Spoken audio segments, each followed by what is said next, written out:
Good morning and welcome back to my channel. आज हम शुरू कर रहे हैं लेक्चर 38 बायो सेक्शन।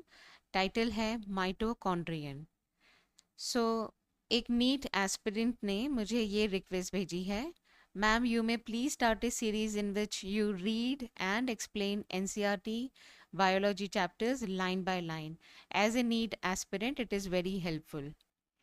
सो आज तक मैं जितने भी वीडियोस हुए हैं 37 lecture videos, evolution, biomolecules, molecular basis of inheritance and cell the unit of life के up to lysosome and vacuole. तो मेरा फॉर्मेट ऐसा रहता था कि पहले मैं कॉन्सेप्ट को एक्सप्लेन करती थी एंड देन एनसीईआरटी लाइंस को रिव्यू करती थी। तो as per the request of this NEET aspirant I have change the format. तो अभी मैं पैराग्राफ को लाइन बाय लाइन रीड करके आपको तब एक्सप्लेन करूँगी। Okay, one line and the explanation, then the second line and another explanation. So this is the change I have brought in my lecture series, in this NEET 2026 lecture series. तो चलिए शुरू करते हैं। पहला line ये है, mitochondria unless specifically stained are not easily visible under the microscope. They are very small organelles. Okay, तो इस पर्टिकुलर लाइन में ये एम्फेसिस है कि आपको स्टेनिंग करनी पड़ेगी तभी आप उसे विजुअलाइज कर सकते हैं, otherwise they are not easily visible under microscope. So how do we visualise और count mitochondria in a cell? तो पहले आप इसका बैकग्राउंड समझिए, स्टेनिंग का प्रिंसिपल क्या होता है। माइटोकॉन्ड्रिया में दो मेम्ब्रेन्स होती हैं, डबल मेम्ब्रेन्ड ऑर्गेनल है। तो क्या ये मेम्ब्रेन इस तरह से अरेंज्ड हैं? सबसे पहला क्वेश्चन यही आता है। तो it is not arrange like this. Instead outer membrane तो इस तरह से होती है, सर्कुलर मेम्ब्रेन होती है। इनर मेम्ब्रेन इस तरह से अंदर को इनफोल्डिंग्स आपको दिखेंगी। इन इनफोल्डिंग्स को कहा जाता है क्रिस्टे। ओके, तो ये आपने मैथ्स में पढ़ा है, फिजिक्स में भी पढ़ा होगा कि सर्कल का जो सरफेस एरिया है वो स्मॉलेस्ट होता है। तो अगर ये इनफोल्डिंग्स आ गई हैं तो इसके वजह से आपको ज़्यादा सरफेस एरिया मिलेगी। तो ये एडवांटेज है और ये रीज़न है कि इनफोल्डिंग्स क्यों देखी जाती हैं। सरफेस एरिया इंक्रीज होगी तो यहाँ पर सरफेस मेम्ब्रेन एसोसिएटेड आपके पास ट्रांसपोर्टर कैरियर्स हैं, जिसे इलेक्ट्रॉन ट्रांसपोर्ट कैरियर्स कहते हैं। एटीपी सिंथेज अनदर कॉम्प्लेक्स है, तो उनको यहाँ पर अटैच होने के लिए ज़्यादा सरफेस एरिया मिल जाती है। तो ये है एडवांटेज। सो फंक्शनली माइटोकॉन्ड्रिया ज़्यादा इफेक्टिव होगा विद दिस इनफोल्डिंग्स। अब एक और बात आपको याद रखनी है कि माइटोकॉन्ड्रियल मैट्रिक्स जो इनर मेम्ब्रेन है, तो मैट्रिक्स एरिया में नेगेटिव चार्ज रहता है। तो यहाँ पर नेगेटिव चार्ज होने की वजह से अब हम जो स्टेनिंग है वो किससे करते हैं? कैटायोनिक डाई से।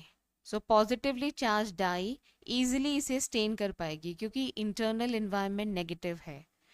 एंड डाई का एक और फीचर होता है लाइपोफिलिक, क्योंकि यहाँ दो मेम्ब्रेन्स हैं, लिपिड बाइलेयर होती हैं। तो अगर आपका डाई भी लिपोफिलिक होगा तो वो इजीली एंटर करेगा एंड माइटोकॉन्ड्रिया को स्टेन कर देगा।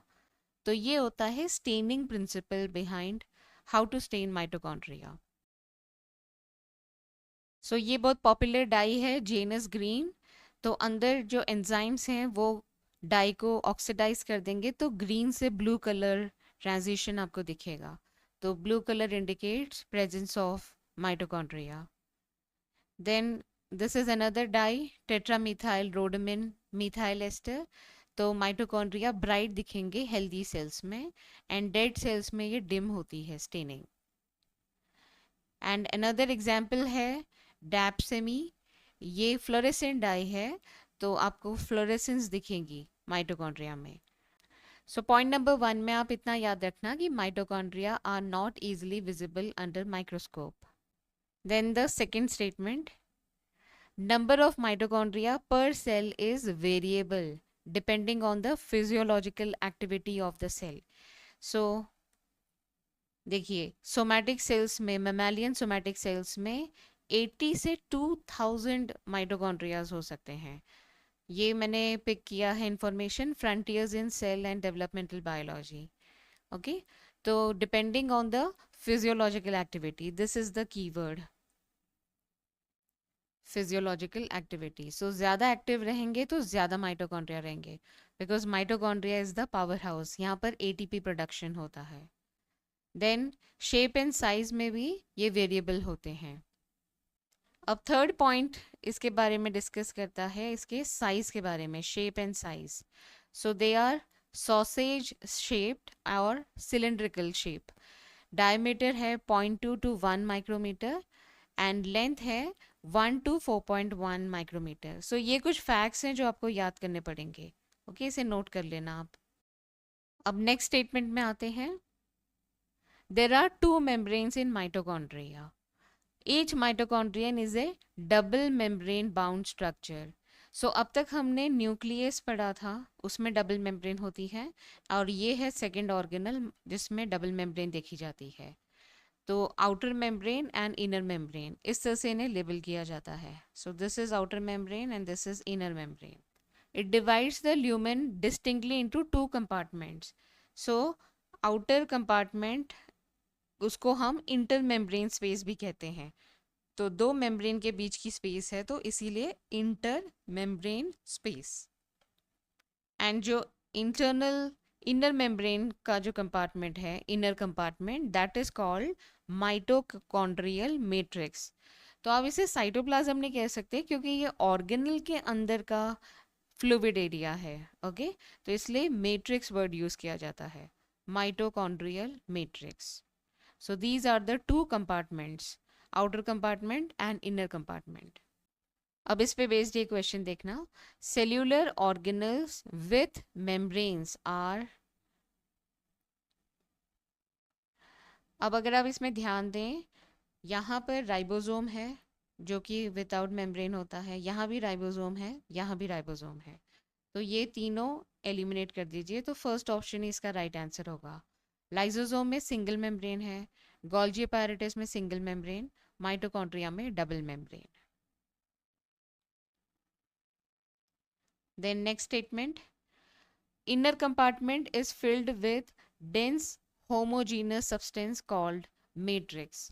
तो ये डेंस होमोजीनस है, तो इसमें आपको काफ़ी एंजाइम्स दिखेंगे। ओके, तो यहाँ पर जो ये मैंने एनसीईआरटी लिख के से स्ट्राइक आउट किया है, तो ये सारी इन्फॉर्मेशन एनसीईआरटी में नहीं है, मैंने एडिशनल डाली है। तो PDC is pyruvate dehydrogenase complex. ये एंजाइम कहाँ दिखते हैं? माइटोकॉन्ड्रियल मैट्रिक्स में। देन क्रेब्स साइकिल के सारे एंजाइम ये भी माइटोकॉन्ड्रियल मैट्रिक्स हैं, but except for succinate dehydrogenase जो कि इनर मेम्ब्रेन में एम्बेडेड है।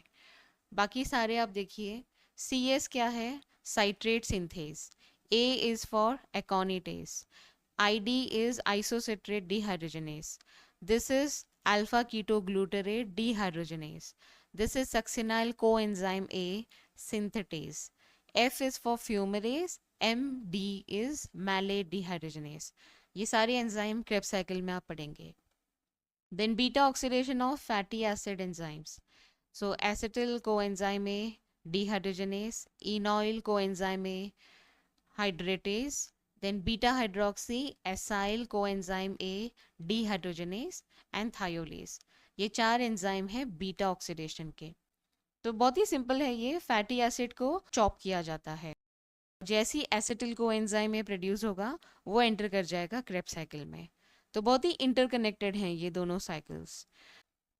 देन माइटोकॉन्ड्रिया के अपना डीएनए होता है, राइबोसोम्स होते हैं, तो ये प्रोसेस में भी जितने एंजाइम इन्वॉल्व हैं वो भी आपको दिखेंगे माइटोकॉन्ड्रियल मैट्रिक्स में। ओके, तो mitochondrial matrix is dense homogeneous substance, ये आप याद रखना। नेक्स्ट लाइन है, outer membrane forms continuous limiting boundary of the organelle. तो ये तो सिंपल स्टेटमेंट है, ये देखिए मेम्ब्रेन ऐसे इसकी आउटर लिमिटिंग बाउंड्री बना देगा ऑर्गेनल की।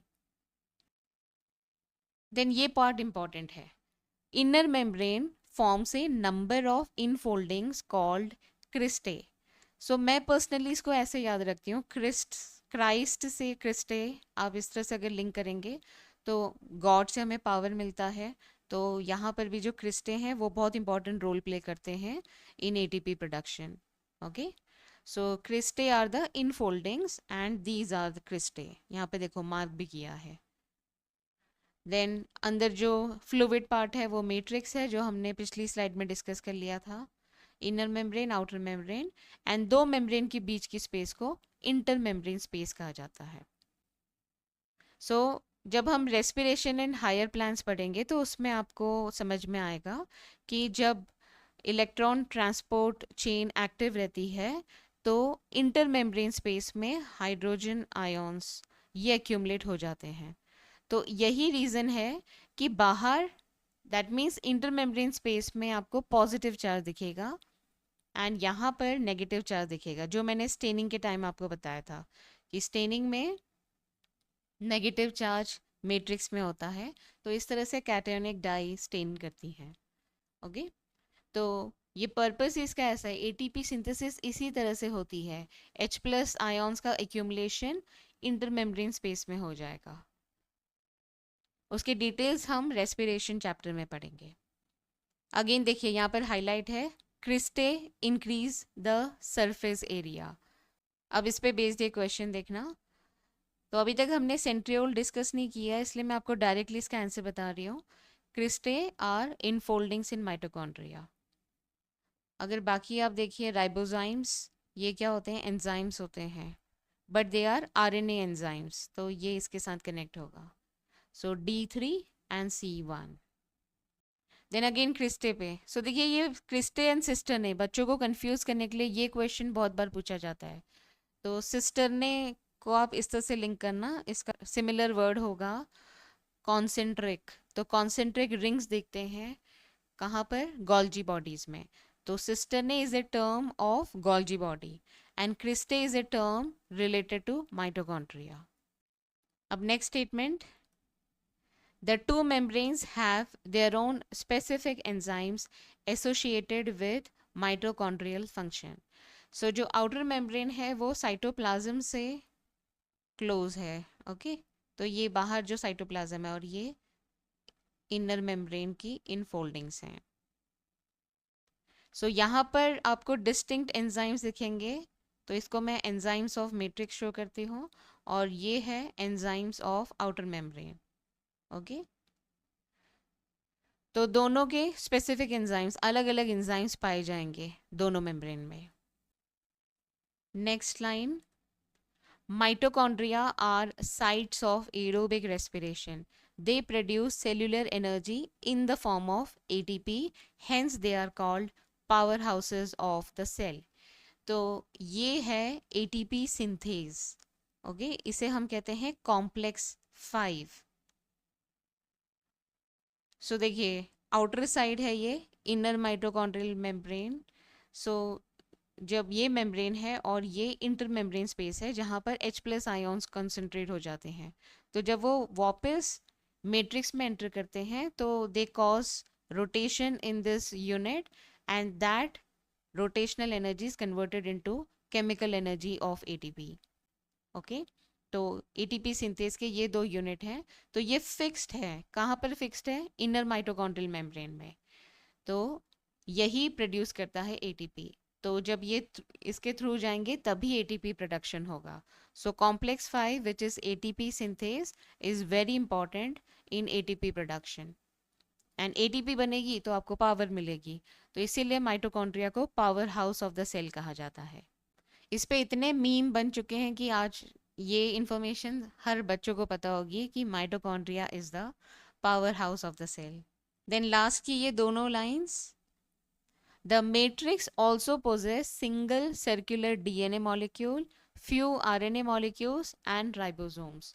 सो देखिए माइटोकॉन्ड्रिया एक तरह का प्रोकैरियोटिक सेल है। तो एंडोसिम्बायोटिक थ्योरी में आप पढ़ेंगे कि माइटोकॉन्ड्रिया एंड यूकैरियोटिक सेल, उनका सिम्बायोसिस हुआ, दोनों साथ में कोलैबोरेट करके साथ में वर्क करने लगे। तो इस तरह से यूकैरियोटिक सेल ने इसको रेजिडेंस दिया, एकोमोडेशन दिया, एंड इन टर्न माइटोकॉन्ड्रिया ने एटीपी प्रोडक्शन करके यूकैरियोटिक सेल को हेल्प की। तो दोनों म्यूचुअली एक दूसरे को हेल्प किए, तो इस तरह से एवोल्यूशन हुआ। तो over the period of time, पहले मिलियंस ऑफ ईयर्स पहले माइटोकॉन्ड्रिया एक तरह का प्रोकैरियोटिक ऑर्गेनिज्म था, एंड देन ड्यू टू एंडोसिम्बायोसिस वो यूकैरियोटिक सेल के अंदर रहने लग गए और फिर इन्हीं के पार्ट बन गए। तो इसका जो एविडेंस है वो यहाँ से आता है। इसका अपना खुद का डीएनए है एंड राइबोसोम, जो कि प्रोटीन सिंथेसिस मशीनरी है। ये दोनों कैरेक्टरिस्टिक फीचर हैं प्रोकैरियोटिक सेल के। सिंगल सर्कुलर डीएनए आपको प्रोकैरियोट में दिखेगा, यूकैरियोटिक सेल्स में ये लीनियर डीएनएज होते हैं। And plus prokaryotic ribosome 70S होता है, यूकैरियोटिक राइबोसोम 80S होता है। तो यहाँ पर आप स्प्लिट भी देखना, जो लार्जेस्ट सब यूनिट है उसमें 23S 5S RRNA दिखेंगे, एंड जो स्मॉल सब यूनिट है उसमें 16S होता है। यूकैरियोटिक में देखेंगे तो 60S होगा, एंड 23S के बदले 28S है। इतना याद रखना, 28S एंड 23S इसी में राइबोसोम एक्टिविटी होती है। जो पेप्टाइड बॉन्ड फॉर्मेशन होता है ट्रांसलेशन में, इन्हीं के थ्रू होता है। Then 5.8 and 5S. Then 18S is part of 40S. Okay, तो इस तरह से डिस्ट्रीब्यूशन होता है दो सब यूनिट्स में आरआरएनए का। सो डीएनए अलग है, राइबोसोम अलग है, इसका खुद ही रेप्लिकेशन खुद ही होता है इसके अंदर, माइटोकॉन्ड्रिया के अंदर। And mitochondria itself will divide this way. तो देखिए, ये इसको हम फिजन कहते हैं। तो इसके चारों तरफ ये डायनामिन प्रोटीन आते हैं। ये एक्स्ट्रा इन्फॉर्मेशन है, ओके, मैंने रेफरेंस बुक से ली है, so it is not in NCERT. तो इसको आप स्ट्राइक आउट करना। It is just for additional, so that you can visualise कि फिजन दिखता कैसे है। तो ये इसकी तरफ इसे पूरा एनसर्कल कर देंगे, assembly driven constriction, and then this will squeeze in and it will separate the two membranes. Okay, so this process is fission. तो इसी तरह से माइटोकॉन्ड्रिया डिवाइड होता है। सो विद दिस हमने ये सेक्शन कंप्लीट कर दिया है माइटोकॉन्ड्रिया के ऊपर। कल हम डिस्कस करेंगे प्लास्टिड्स, एंड एडिशनल क्वेश्चंस होंगे माइटोकॉन्ड्रिया के ऊपर जो कि क्लब किए जाते हैं। प्लास्टिड्स एंड माइटोकॉन्ड्रिया के इस तरह के क्वेश्चंस हैं जो कि साथ में पूछे जाते हैं, तो वो भी हम एडिशनल क्वेश्चंस कल ही डिस्कस करेंगे। So that's all for today. Thank you so much for watching my video and take very good care of your self.